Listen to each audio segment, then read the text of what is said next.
የረመዳን ጾም ከገባ 10ኛ ቀን ላይ እንገኛለን እንግዲህ በእስልምና እምነት ዘንድ እንግዲህ አጽዋማቱ አንድ ወሩ አጠቃላይ በ10 ቀን ይከፈላል ይህን በተመለከተ እንግዳ እዚህ ጋብዘናል እንግዳችን ሼክ አብዱል ሐሚድ አህመድ ይባላሉ በኢትዮጵያ እስልምና ጠቅላይ ምክር ቤት የሴቶችና ወጣቶች ተጠሪ ናቸው እንግዳችን እንኳን ደህና መጡ እንኳን ሰላም ቆያችሁ መልካም እንግዲህ ታላቁ የረመዳን ወር ቀደም ሲልም እንዳልኩት በየ10 ቀኑ የተከፈለ ነውና ዛሬ የመጀመሪያው 10ኛ ቀን ላይ እንገኛለን እንደው የዚህ ሃይማኖታዊ አንድምታ ምንድነው ከሚለው ጀምር እስኪ ብስሚላሂ الرحمن الرحيم الحمد لله رب العالمين الصلاه والسلام على رسول الله صلى الله عليه وسلم ለመላው የኢትዮጵያ እስልምና እምነት ተከታዮች እንኳን ለ1446ኛው ዓመተ ሂጅራ ለታላቁ የሻህሩ ረመዳን ወር አደረሳችሁ ለማለት እፈልጋለሁ አዎ እንግዲህ እንደሚታወቀው ይህ የረመዳን ወር ነብዩ መሐመድ አለይሂ ሰላቱ ወሰለም ጨረቃ ከመታየቱ በፊት የተባረከው የረመዳን ወር መጣላችሁ ብለው ህዝቡን የሚያበስሩበት ነው ታላላቅ የሊቃውንቶች ደግሞ አመቱን ሙሉ የሚያስታውሱት ታላቅ ወር ነው እኛም እንደዚሁ እንግዲህ ወደ ረመዳኑ ገብተናል اللهم سلمني لرمضان وسلم لي رمضان وتسلمه مني متقبلا ከረመዳኑ ጋር ለመዋሃድ ጸሎት የምናደርግበት ነው እኛን ለረመዳን አሳልፎ እንዲሰጠን ሻህሩ ረመዳንን ለኛ አሳልፎ እንዲሰጥ የምናደርግበት ወር ነው እንግዲህ እንደሚታወቀው ልክ ነው አንድ ወር ነው በቁርአን ላይ የታዘዝነው ነገር ግን በ10 ተከፋፍሎ ነው ያለው ይህ ቀጥታ ከነብዩ መሐመድ የተነገረ ሳይሆን ሊቃውንቶች ያስቀመጡት ነው ነብዩ መሐመድ አለይሂ ሰላቱ ወሰለም ወሩ ሙሉ እዝነት ነው ወሩ ሙሉ ምህረት ነው ወሩ ሙሉ ከጀሃነም እሳት ነፃ መውጣት ነው ሊቃውንቶች ግን በ10 አስቀመጡት የመጀመሪያው 10 አወሉሁ ረህማ የመጀመሪያው 10 የረመዳን ቀናቶች የሚታዘንልህ ቀን ነው واوسطه መካከለኛው ከ11 እስከ 20 ያለው ደግሞ መግፊራ ነው የምህረት ነው የመጨረሻው واخره عتق من النار ከጀሃነም እሳት ጫንቃችንን አካላችንን ነፃ የምናወጣበት ወር ነው ይህን ለምንድን ያስቀመጡት በመጀመሪያ 10 ይታዘንልሃል እዝነት ነው የሚቀድመው ልክ የአላህን እዝነት ካገኘህ በኋላ ምህረት ይቀጥላል ይምራሃል ወንጀልህን ያብስልሃል አጥያትህን ይሰርዝልሃል ይቅር ይልሃል ከዚያ በኋላ ይቅርታ ካገኘህ በኋላ በመጨረሻው ከጀሃነም እሳት ነፃ መውጣት ነው እሺ እንግዲህ ባለፉት 10 ቀናት እንዴት አለፉ ከዚህ በኋላ ባሉት 10 ቀናት ደግሞ የሚደረግ የተለየ ሃይማኖታዊ ስርዓት ይኖር ይሆን ያለፉት 10 ቀናቶች ያለፉት አንደኛ ቀኑን በመጾም ነው እንግዲህ እያንዳንዱ ሙስሊም መጀመሪያ ቁርአኑ በሚያዘው ሰዓት ኩቲባ አለይኩም الصيام ነው ጾምን በእኛ ላይ ግዴታ አድርጓል አላህ ጾም ማለት በአረብኛ የቋንቋ ትርጉም መታቀብ ነው መከልከል ነው መተው ነው መቆጠብ ነው ከምግብ ከመጠጥና ከሚስት መራቅ ነው እያንዳንዱ ሰው ጎህ ከቀደደ ሰዓት ጀምሮ ፀሐይ እስክትጠልቅ ድረስ ከነዚህ ሶስቱ ነገሮች ራሱን አቅቦ ይቀመጣል ከዚያ በኋላ በሚጾምበት ሰዓት ሐሳብ ወይም ንያ ይኖራል ያም ንያ በፈጣሪው አምኖ መንዳውን ጀዛውን ክፍያውን ወሮታውን ከአላህ በመፈለግ ቀኑን የጾመ ሰው ወንጀሉ ይማርለታል ምሽቱ ደግሞ ከዚያ ላይ ካፈጠረ በኋላ በምሽቱ ሰዓት እና በሌሊቱ ሰዓት ስግደት አለ ወደ አላህ የምንቀርብበት እሱም በአላህ አምኖ እንደዚሁም ወንጀሌን አላህ ይሰርዝልኛል በሚል ጽኑ አቋም ምሽቱን በሰላት በተራዊህ ሰላት እየቆመ እየሰገደ ጸሎት ያደርጋል ቀንም ምህረት ያገኛል ምሽትም ምህረት ያገኛል የ24 ሰዓት ምህረትን የሚያገኝበት በእንደዚህ አይነት ሁኔታ ነው ያሳለፈው ትልቁ ከቀን መጾምና ምሽት ከመቆም ዋናው ቁርአንን በማንበብ የአላህን ቁርአን በማንበብ ለምን ወሩ ልዩ የሚያደርገው ቁርአን የወረደበት ወር ስለሆነ ነው ሻህሩ ረመዳን الذي انزل فيه القرآن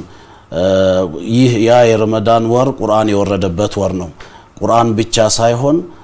እንደ ቤተ እምነት ሁሉንም ቤተ እምነት የያዘ ወር ነው የነብዩላህ ኢብራሂም ሱሁፍም የወረደበት ነው እንደዚሁም ደግሞ የኢንጂል በነብዩላህ ኢሳ ላይ የወረደው ኢንጂል የወረደበት ነው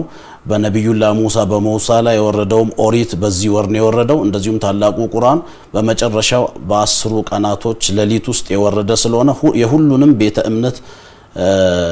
መጽሐፍ የምናስታውስበት ታላቁ ወር ስለሆነ በብዛት ቁርአን እንቀራለን። እንደዚሁም ደግሞ ሰውን በማስፈጠር እያንዳንዱ ሰው የጾመውን ሰው ጿሚን ማስፈጠር ትልቅ አጅር አለው። አንደኛ የሰውየው አጅር ምንዳ ሳይጎድል ይሰጠዋል። ሁለተኛ ደግሞ ማህበራዊ ኑሮን አብሮ መኖር ስለሆነ በእንደዚህ አይነት ሁኔታ ነው ጾምን ያሳለፍን ያለነው። ከየመስጂዱ በየሰዓቱ የሚደረጉ ሰበካዎች አሉ። ይህ ወደ አላህ የምንቃረብበት ወር ስለሆነ ለውጥ የምናመጣበት ወር ስለሆነ ኢማሞች እያንዳንዱ ርዕስ ይዘው ይመጡና ሰውን ወደ ትልቅ ደረጃ ሊያደርሱት ጥረት ያደርጋሉ። ዋናውና ቁም ነገሩ አላህን መፍራት ነው የመጨረሻው። በዚች በአንድ ወር ውስጥ በሻህሩ ረመዳን ኮሌጅ በሻህሩ ረመዳን ዩኒቨርሲቲ የአላህ ፍራቻ ልባችን ውስጥ እንዲያድርና የአንድ ወሩ ለአመቱ እንዲበቃን ሰውን ወደ አላህ የማቃረብና ጥሩ ባህሪና ስነ ምግባር እንዲያመጣ የማድረግ ስራ ነው። መልካም ያው የረመዳን ወር ቀደም ሲልም እንዳነሳ ነው በ10 ቀን ይከፈላል። በዛ በየማሉ ደግሞ ልክ 27ኛው ቀን ለይላቱል ቀድር የሚባላልና ሌሎች ኩነቶች ምንድናቸው ምንስ አለ የሚለውንና በዛውም እንደው በዚህ የረመዳን ወር ላይ ምእመኑ በተለይ ህዝበ ሙስሊሙ መደጋገፍ መረዳዳት አቅመ ደካሞችን መመገብ ሁሉ አለና በምን መልኩ ቢያሳልፍ የተሻለ ነው ከዚህ በበለጠ ከስካውን በበለጠ? ታላ እንግዲህ አሽረል አዋኺር የሚባለው 27ኛው ሌሊትም ወይም ደግሞ በቀሪ ቁጥር 21 23 25 27 ላይ የምንከጅላት ሌሊት አለች። እቺ ሌሊት እድለኛ የምታደርገን ሌሊት ናት። ትልቅ ግምት ያላት ሌሊት ናት። ከ1000 ወር በላይ ግምት የሚሰጣትና ዋጋ የሚሰጣት ወር ናት። ለይለቱል ቀድር ትባላለች። እሷን በተመለከተ ሙሉ ምዕራፍ ወርዷል ማለት ነው። ይህ ቁርአን የወረደበት ወደ አላህ የምንቃረብበትና ትልቅ እድል የምናገኝበት ሌሊት እቺን ያጣ ሰው እድለ ቢስ የሚሆንበት ሌሊት ስለሆነ በእንደዚህ አይነት ሁኔታ ለዚያ ነው እየተዘጋጀን ያለነው። በሁለቱ አስሮች እኛን አቅም እንዲሰጠንና ለዚች ሌሊት ዝግጅት አድርገን ከሰማይም ከምድርም ከሰውም ከጅንም ሰው የሚታጭበት ነው። ሰማይ ሰይድና ጅብሪልን ይዞ በርካታ ቁጥር ያላቸው መላእክቶች ይወርዳሉ። እዚህ ላይ ደግሞ ዓለም ላይ ያሉ ሰዎች ሁሉ በአንድ አቅጣጫ ወደ ኢዕቲካፍ ወደ መስጂድ በመቃረብ ከተለያዩ ነገር በመቆጠብ ንጹህ በመሆን ይቅር በመባባል እቺን ታላቋን ሌሊት የምናሳልፍበት ነው። ሌላው የአብይ ጾምና እንደ ሃይማኖት ተቋማት የኛ ጾም አንድ ላይ መጥተዋል። ሚገርም በቁርአናችን ላይ ያ አዩሀለዚነ አመኑ እናንተ ያመናችሁ ሰዎች ሆይ ኩቲበ አለይኩሙስ ሲያሙ በእናንተ ላይ አንድ ወርን እንድትጾሙ ግዴታ አድርጌያለሁ ይላል አላህ። ከማ ኩቲበ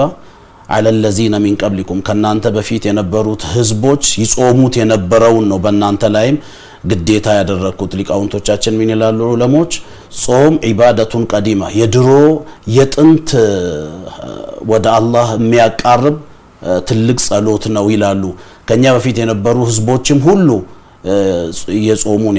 ያሳለፉት ለዚህ የባህሪ ለውጥ በማምጣት ወደ አላህ በማቃረብ ሰው ከጌታው ጋር እንደሚታረቅ ሸይጣን እንደሚታሰርለት በጾመኛ ሰው በሐሴት በደስታ እንደሚሟላ ጸሎቱ ተቀባይነት እንደሚኖረውና ከባል ከሚስቱ ጋር ወላጅ ከልጆቹ ጋር ልጆች ከወላጆቻቸው ጋር እንደዚሁም ደግሞ ጎረቤት ከጎረቤቱ ጋር ህዝብ ከመንግስት ጋር የሚቀራረብበት ወር ጥሩ የባህሪ ለውጥ እንደሚያመጣ የቀደምት ህዝቦች የሰሩት ስለሆነ በእኛ ላይም ግዴታ ተደርጓል። ነብዩላህ ኖህ በየወሩ 3 ቀን ይጾም ነበር። ነብዩላህ ኢሳ ሙሳ 40 ቀን ይጾም ነበር ከኛ 10 ቀን በማስቀደም። ወኢዝ ወዐድና ሙሳ 30 ለይለተን ነቢ ሙሳ አለይሂ ሰላም ፈጣሪ ለማናገር ከፈጣሪ ጋር ለመገናኘትና ኦሪቲን ለመቀበል ፈጣሪ አላህ እንዲጾም አደረገው። 30 ቀን ከዙልቂዳ 1 እስከ ዙልቂዳ 30 ከጾመ በኋላ ነቢ ሙሳ አለይሂ ሰላም የአፉን ጠረን ሽታ ሲያይ ደስ ስላላለው በሲዋክ በመፋቂያ ሲያጸዳ ፈጣሪ ጅብሪልን በመላክ ሙሳ ሆይ የጾመኛ ሰው የአፉ ጠረን እኔ ዘንድ ከሚስክ የበለጠ ያውዳል ለምን እንዲያደርክ በሚል ወአትመምናሃ ቢዐሽሪን 10 ቀን ተጨመረባቸው። ፈተመ ሚቃቱ ረቢሂ 40 ለይላ አጠቃላይ 40 ሌሊቶችም 40 ቀናቶችን ከጾመ በኋላ ነው ፈጣሪን ነቢ ሙሳ አለይሂ ሰላም ያናገረው። ኢየሱስም እንደዚሁ በኢንጂል ላይ በወንጌል ላይ እንዲጾም ታዘዋል። ትልቁ ደግሞ ነብዩላህ ዳውድ አለይሂ ሰላም መዝሙረ ዳዊት የሰጣቸው ዳዊት ግማሽ አመት እንደጾሙ ነብዩ መሐመድ ለኛ ነገሩናል ወንድሜ ነቢ ዳውድ ግማሽ አመት ይጾም ነበር 6 ወር ይጾም ነበር እንግዲህ አንቢያና ሙርሰሎች የቀደምት ህዝቦች ሁሉ ሲጾሙ የነበረው ወደ ፈጣሪያቸው ሲቃረቡበት የነበረ የጸሎት አይነት ስለሆነ የሁሉም አንቢያ ለመጽሐፍ ላይ አይጠቀስም ሳምፕል ናሙናው ነው የሚጠቀሰው እኛ ደግሞ አንድ ወር እንድንጾም ታዘናል ስለዚህ ከኛ ጋር የኦርቶዶክስ ቤተ እምነትም የካቶሊክም ሌሎቹም ይጾማሉ እንግዲህ የሁለታችን አንድ ላይ ተደምሮ ሀገርን የሚለውጥ ወደ ፈጣሪ የሚያቃርበን ድሆችን የተቸገሩትን ሰዎች እምረዳበት መሆን አለበት ለጠየቀን ጥያቄ እንግዲህ ማህበራዊ ኑሮ የተቸገሩትን በማልበስ ተማሪዎችን ዩኒፎርም በመግዛትና የትምህርት መሳሪያ ገዝተን ወደ ትምህርት ቤት እንዲሄዱ ለማድረግ የጎዳና ተዳዳሪዎች አዛውንቶችን ለካሁን መቄዶንያ ላይ የኢትዮጵያ ህዝብ ዲያስፖራውም ሀገር ውስጥ ያለውም እየተባበረ የሚሰራው ስራ እምነት እንኳን ባይኖረን እንኳን በባህል ኢትዮጵያውያን የምንረዳዳበት ወር ስለሆነ እምነትን ከያዝን በኋላ መጽሐፍ ቅዱስና ቁርአን የወረደለት ህዝብ በአንድ ጌታ የሚያምን ሰው ደግሞ ከዚህ የበለጠ የተቸገሩትን መርዳት እጅግ በጣም አስፈላጊ ነው እንደ እስልምና እምነት